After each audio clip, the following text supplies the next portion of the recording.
They say it takes 2 days for your dog to start eating your body. It was like someone hit me in the chest with a sledgehammer. I collapsed to the floor. I must have hit my head on something because by the time I regained consciousness, my forehead was sticky with blood. My whole body felt sore. I could breathe, but only just barely. I was down in the basement cleaning that row of shelves that I had been putting off, so I doubt my neighbors heard me falling. The only thing that was home, and would be until the next morning, was my boyfriend's stupid dog, Cooper.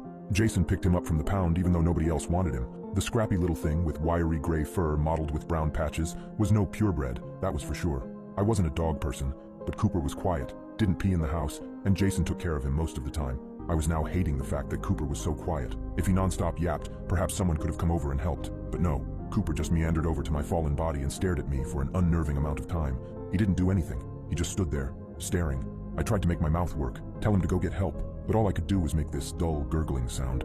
My tongue felt thick and unusable, and all Cooper did was stand there and stare. He finally approached me, sniffing my head and whimpering ever so quietly. His warm tongue lapped against my bleeding head, which stung at first, but it did feel better after a few licks. After he'd cleaned up the blood, he backed up, nuzzled at my neck, and whined again.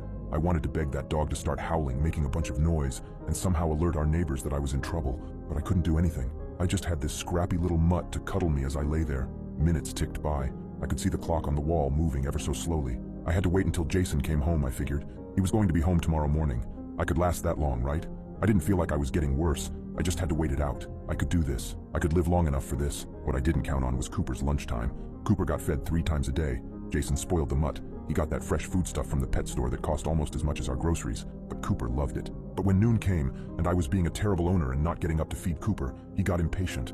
His little claws clacked across the linoleum as he paced back and forth. He pawed at the fridge before returning to my side with his little whines. Why wasn't I feeding him his lunch? He was clearly going to starve to death, even though I'd given him his breakfast. A half hour past his lunch, Cooper growled. I'd never heard him growl before, but he sounded genuinely pissed off. I couldn't see him, but I could just imagine him glaring at me. I half expected him to finally bark for the first time since we'd taken him in.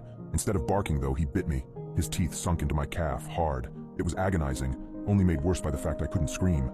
Cooper didn't let go either. He just pulled, actually dragging me a few inches before my skin finally gave and he tore away a healthy chunk of skin and flesh. The pain got so much worse. Cold sweats poured down my face as I heard Cooper chew and swallow. I was nearly sick. At least I wanted to be. That stupid dog just ate part of my leg, and he clearly liked it as he went back for seconds. Thank God I passed out from the pain.